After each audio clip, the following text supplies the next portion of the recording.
सवारी को कैसे बुलाएं? अगर आप चाहते हैं कि मेरे शरीर पर सवारी आ जाए, मेरे शरीर पर सवारी आ जाए और मैं जन कल्याण कर सकूं, आप बहुत दिनों से सोच रहे हैं कि सवारी आ जाए, तो आप यह उपाय करें तो आपको सवारी ज़रूर ही आएगी।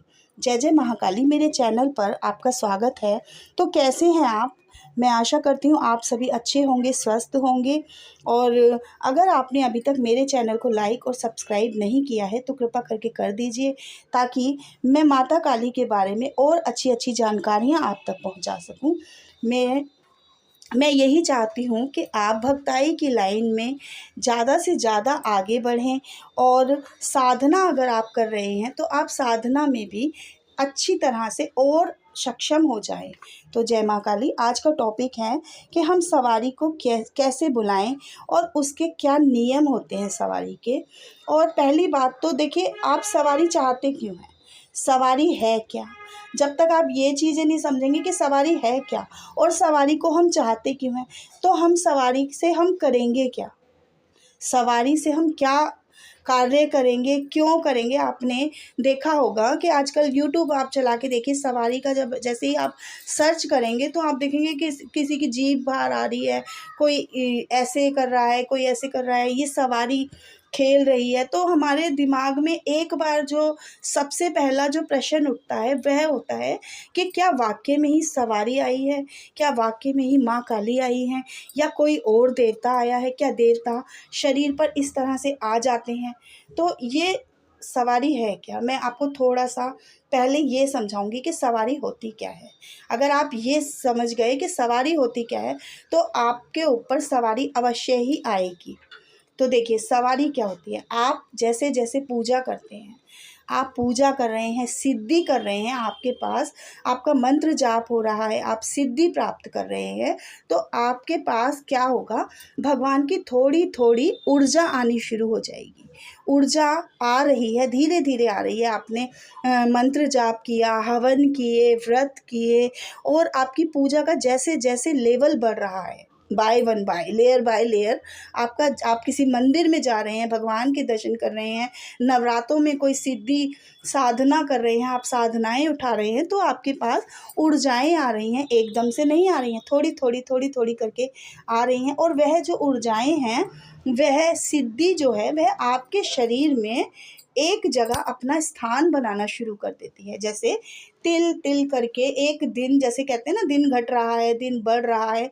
जैसे एक शिशु हमारे गर्भ में होता है और वह धीरे धीरे 9 महीने में बढ़ता है। देखिए, ये बहुत बड़ी जानकारी है। जैसे एक शिशु माँ के गर्भ में 9 महीने में धीरे धीरे करके बढ़ता है, उसी तरह से हमारी सिद्धि हमारे शरीर में बढ़ रही है। अगर आपने मंत्र जाप करना छोड़ दिया, व्रत करने छोड़ दिए, साधनाएं करनी छोड़ दी, पूजा करनी छोड़ दी, तो उसका विकास भी वहीं रुक जाएगा, उसको पोषण भी नहीं मिलेगा। ये कहने का अर्थ ये है कि आप अपनी पूजा के स्तर को निरंतर बढ़ाते जाइए, घटाना नहीं है, पीछे की साइड नहीं आना है, आगे की साइड उसकी ग्रोथ अच्छी करने के लिए हमें अपने पूजा पाठ को बढ़ाना है, साधनाओं को और तीव्रता से बढ़ाना है। तो जो सिद्धि है वह थोड़ी करके बढ़नी शुरू हो जाएगी, और जब वह बढ़ेगी तो वह अपना आकार लेना शुरू कर देगी, वह एक आकार लेना शुरू कर देगी। और वह सिद्धि जब आप अपने मंदिर में अपने इष्ट देवता से प्रार्थना करेंगे, आप अपने इष्ट देवता से प्रार्थना कीजिए, उनके सामने बैठिए आसन पर नहा धोकर, और उनसे प्रार्थना कीजिए कि अगर आप मुझसे प्रसन्न हैं, आप मेरी भक्ति से प्रसन्न हैं, तो कृपा करके मेरे शरीर को ग्रहण कीजिए और मुझे सवारी रूप में मेरे शरीर पे आइए और मुझे सवारी प्राप्त कराइए। मैं आपकी सवारी रूप में आपको चाहता हूँ, मेरा मार्गदर्शन कीजिए। आप इस तरह से नॉर्मल तरीके से बात कीजिए कि मेरा मार्गदर्शन कीजिए, ताकि मैं जन कल्याण कर सकूँ। तो आपकी जो प्रार्थना है वह आपके इष्ट देवता सुनेंगे। घर में गंगा जल का आपको रोज ही ना छिड़काव करना है, इत्र छिड़कना है, धूप जलानी है, लोबान गूगल की धूनी लगानी है। तो इससे जो सिद्धियां हैं, शक्तियां हैं, वह प्रसन्न रहेंगी आपसे। आपके कार्य बनाना शुरू कर देगी। आपके इष्ट देव के लिए रोज़ ही पानी ज़रूर रखें, भोग लगाएं, फल मिठाई मेवे चढ़ाएं, रोटी का भोग लगाएं, गुड़ लगाएं, क्योंकि जो सिद्धियां और शक्तियां हैं आपके पास वह भोग ग्रहण करती हैं और उन्हें ऊर्जा मिलती है। तो ये आपको कार्य करने हैं और सवारी को निमंत्रण देना है। आपको सवारी को निमंत्रण देना है कि अपने इस देव के सामने आसन पर बैठकर, जो मैंने बताया है, आप उनको निमंत्रण देंगे कि मैं आपसे प्रार्थना करता हूँ कि आप मुझे सवारी रूप में मुझे अपनी सवारी प्रदान करें। तो आपकी जो सवारी है वह धीरे धीरे खुलनी शुरू हो जाएगी। आपका शरीर घूमने लग जाएगा, आगे पीछे घूमेगा, फिर धीरे धीरे एकदम से सवारी नहीं आएगी। जैसे जैसे आप पूजा करेंगे और अपने इष्ट देवता की आँखों में आँखें डालकर कम से कम 1 घंटा, आधा घंटा बैठिए, आसन पर बैठिए और उनसे बात करनी शुरू कीजिए। आप जब उनसे बात करेंगे तो आपको आपकी बातों के जवाब भी मिलने शुरू हो जाएंगे और आपका जो है ऑरा डेवलप होगा, ऑरा बनना शुरू हो जाएगा और अच्छी तरह से बनेगा। और जो शक्तियां हैं वह उस पूजा के स्थान पर रुकना शुरू करेंगी। अभी तो वह घूम रही हैं, आपके घर को देख रही हैं, फिर वह शक्तियां वहाँ पे रुकना शुरू करेंगी, वहाँ स्थान ग्रहण करेंगी और आपके शरीर में रहना शुरू करेंगी और फिर वह धीरे धीरे आपके सामने आना शुरू करेंगी। पहले वह आपको दर्शाएंगी कि हम यहीं पर हैं, उपस्थित हैं।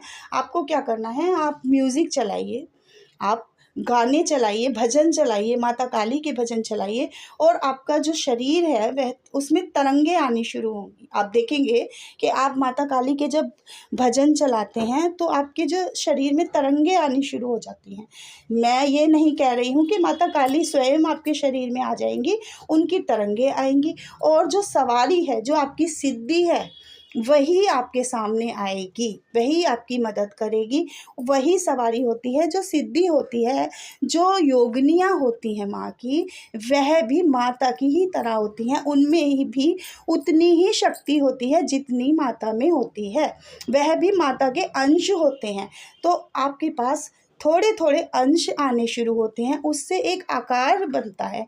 तब वह आपकी बात माननी शुरू करती है और वह भी आपको यही बताएगी कि मैं माता काली हूँ। आप उनसे पूछेंगे, अगर आपके ऊपर सवारी आ जाती है तो आपको क्या करना है। 1 लोटे में गंगा जल मिलाकर पानी में और फिर नमक हाथ में लेकर उससे 3 वचन लेने हैं कि आप मेरे साथ हमेशा रहेंगी, मेरे घर परिवार की रक्षा करेंगी और मैं जब बुलाऊंगा आप तब आएंगी, मैं जब बुलाऊंगा तब आएंगी। जब शक्ति आपको यह वचन देगी कि जब बुलाएगा मैं तब आऊंगी, तब आप शक्ति पर भरोसा कर सकते हैं। फिर आपको यह भी कहना है कि मेरे घर परिवार की भी रक्षा करोगी, मेरे घर परिवार की, सिर्फ मेरी नहीं, मेरे घर परिवार की भी रक्षा करोगी। जब वह आपसे कहेगी कि हाँ मैं तेरे घर परिवार की भी रक्षा करूँगी, मेरी गलतियों पर आप नाराज़ नहीं होगी। तो ये जानकारी बहुत ही दुर्लभ जानकारी है जो मैंने आज आपको माता काली की मदद से आपको दी है और इस जानकारी को ज़्यादा से ज़्यादा समझें।